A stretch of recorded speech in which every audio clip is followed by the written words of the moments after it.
होना चाहिए।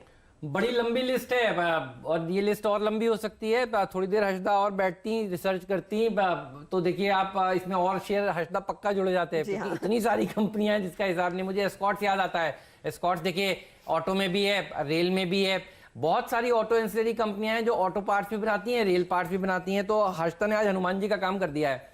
ये पूरा पहाड़ पर्वत आपके सामने देखिए लाए हैं और ये हमारे एक्सपर्ट्स जो हैं इसमें से संजीवनी बूटी निकालेंगे जिससे आज फायदा होगा हमारे दर्शकों का।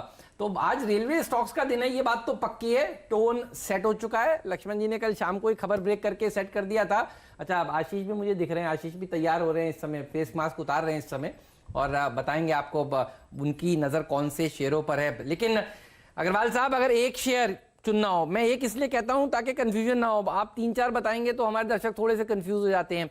राजेश सतपुते जी, आप भी शेयर देखिएगा आप जो आपको बेस्ट लग रहा हो। हर्षदा ने जो सूची दी है उसमें से सरकारी कंपनियों में बड़ा अच्छा एक्शन देखने को मिल भी रहा है। और एक बाइट भी मैं आपको सुनवाता हूं राइट्स की। राइट्स का मैनेजमेंट सीएनबीसी आवाज पर आए थे और उन्होंने एक बात बिल्कुल साफ कर दी है कि वो अब चाइना के इंपोर्ट पर डिपेंडेंस नहीं रखना चाहते और खुद अपने ऊपर डिपेंडेंट रहकर दिसंबर से देखिए सामान बनाने का और शिपमेंट करने का काम शुरू करने वाले हैं। तो एक राइट्स का बयान सुन लेते हैं सबसे पहले मैनेजमेंट का और उसके बाद राजेश अग्रवाल साहब के पास चलेंगे और राजेश सतपुते जी के पास चलेंगे।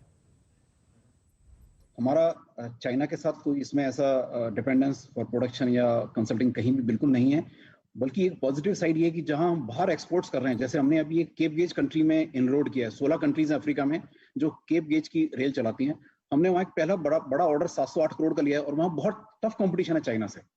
वहां हम एंटर कर गए हैं, ऑर्डर लेकर के आ गए हैं, मेक इन इंडिया ऑर्डर होगा और ये भी हम कोशिश कर रहे हैं कि हम दिसंबर से शिपमेंट शुरू कर दें। तो ये एक स्ट्रेंथ है इंडिया की जिसको हम पोजीशन कर रहे हैं बाहर ले जाकर के। हमारी डिजाइन कैपेबिलिटीज हैं जिसको हमने डेमोन्स्ट्रेट किया।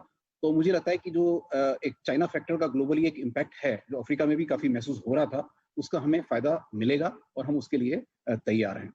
तो देखिए ये है मैनेजमेंट और सीएनबीसी आवाज पर ये आए थे इसी हफ्ते और उन्होंने कहा कि वो भी तैयार है। तो सरकारी कंपनियां भी तैयार है, प्राइवेट कंपनियों के हाथ भी शेयर हाथ लगेगा।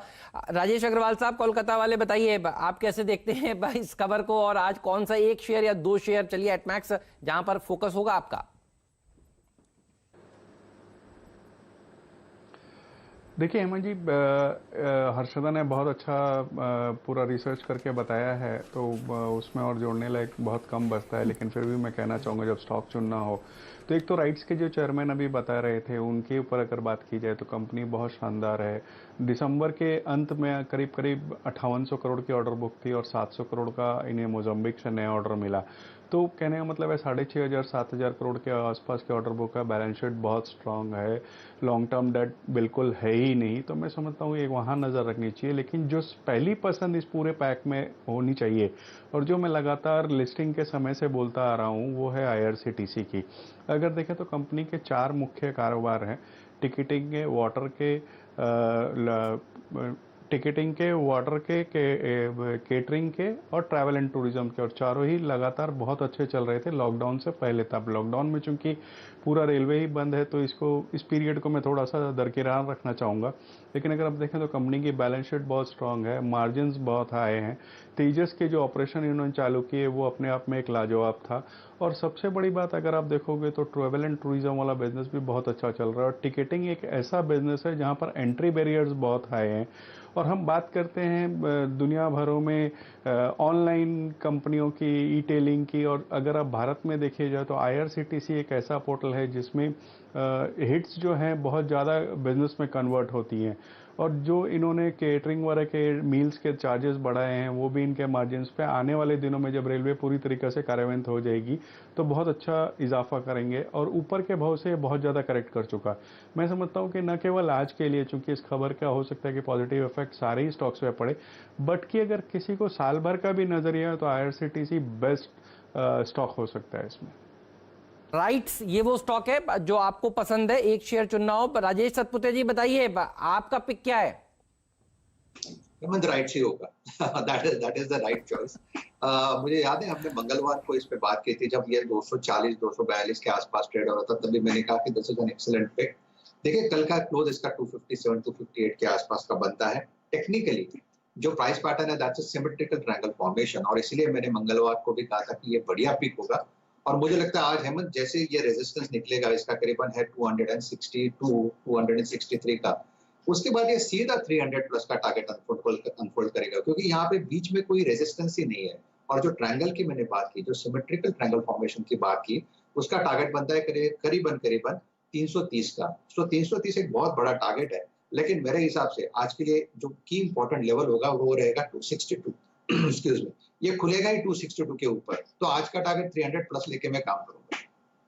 नोट कर लिए डायरेक्ट साहब, वो प्लेट बना के रखिए। एक बात तो तीसरा कॉल जो आ रहा है, RIL का पहला कॉल था शुभम जी का, राजेश जी कह रहे थे आपसे, सतपुते जी एक्सिस बैंक, तीसरा कॉल आ रहा है राइट्स, और ये आपको स्क्रीन के इस हिस्से में बात दिखेंगे। तो जितने कॉल आपको इस शो में नजर आ रहे हैं आते हुए, एक एक करके आपको इस हिस्से में कॉर्नर में आपको नजर आएंगे ये सारे के सारे शेयर। तो राइट्स हो गया तीसरा कॉल। शुभम जी आप कम से कम राइट्स मत बताइएगा, आप कोई और स्टॉक भी दीजिए। FNO में बहुत सारे स्टॉक्स हैं, BEL भी है, कंटेनर कॉर्पोरेशन ऑफ इंडिया भी है, और भेल भी तो है। हर्षदा देखिए अभी थोड़ी देर पहले बता रही थी। इनमें से आपको कौन सा अच्छा लगता है? ये डिफेंस में भी हैं कंपनियां और रेलवे में भी हैं कंपनियां, आप बताएं इनमें से आपको क्या पसंद है? हेमंत जी वैसे भी मेरे चॉइसेस लिमिटेड है, बिकॉज FNO में काफ़ी लिमिटेड कंपनीज लिस्टेड है। लेकिन अगर ये तीनों में से BEL, कॉनकॉर और भेल में से अगर हम देखें तो मुझे लगता है रिलेटिवली भेल में सेटअप जो है वो ज़्यादा कन्विंसिंग है, और यहाँ पे कुछ समय से हमें एक अच्छा रैली देखने को भी मिला है। हालांकि 4-5 दिनों से स्टॉक एक कंसोलिडेटिव मोड में है, लेकिन अच्छी बात यह है कि अब कंसोलिडेशन के बाद ये अपने सपोर्ट के काफ़ी करीब अब जाकर के ट्रेड कर रहा है, और जो 35, 34, 50 ये जो लेवल है ये बहुत ही एक अहम सपोर्ट है। और मुझे लगता है कि अब यहाँ से एक फिर से मीन रिवर्जन आता हुआ दिखना चाहिए, और फिर से हो सकता है कि अपसाइड में 40 रुपये तक के लेवल टेस्ट होते हुए दिखें। तो BHEL मेरा टॉपिक होगा, करंट लेवल पे खरीदें, 34 रुपये 50 पैसे पे एक स्टॉप लॉस मेंटेन करें, और अपसाइड में 40 रुपए तक का मुझे लगता है यहाँ पे टारगेट आता हुआ दिखना चाहिए। बिल्कुल। तो देखिए लक्ष्मण जी की खबर, हर्षदा की रिसर्च, तो फिर सेक्टर ऑफ द डे और कौन सा हो सकता है? यही होगा। देखिए आज सेक्टर ऑफ द डे दमदार प्रदर्शन दिखाएगा। पीयूष गोयल साहब ने देखिए कल ट्वीट किया है, इतना बड़ा रिफॉर्म है तो कोई और सेक्टर में जाने की जरूरत नहीं है, इसी सेक्टर के ऊपर आपका फोकस होना चाहिए। इसीलिए देखिए हमने इतनी देर चर्चा 8 बजे से 8:30 बजे तक की है, ताकि आपको बिल्कुल तैयार हो जाएं। गाइड है आज का ये शो 8 से 8:30 का, और आपको ये मदद करेगा आज पैसा बनाने के लिए। तो मुनाफे का सेक्टर अगर होगा तो यही होगा। और एक बात मुझे अब याद आती है, जब 20 लाख करोड़ का लक्ष्मण जी पैकेज सरकार ने घोषित किया था, और उस दिन सरकार ने कहा था कि प्राइवेटाइजेशन करेंगे, कॉर्पोरेटाइजेशन करेंगे, तो क्या ये सही मानना चाहिए? ये वो अब देखिए उसकी शुरुआत हो रही है। और आप बताइए, क्योंकि आप उन प्रेस कॉन्फ्रेंसेस को क्लोजली ट्रैक कर रहे थे, और अब सरकार उस दिशा में तेजी से काम कर रही है। ज्यादा समय नहीं हुआ है सरकार के ऐलानों के बाद, और रेलवे एक ऐसा सेक्टर है, इसको अगर बूस्टर डोज दिया जाए तो बहुत सारे एम्प्लॉयमेंट भी ये जनरेट करेगा। क्या मैं ठीक कह रहा हूं लक्ष्मण जी? बिल्कुल।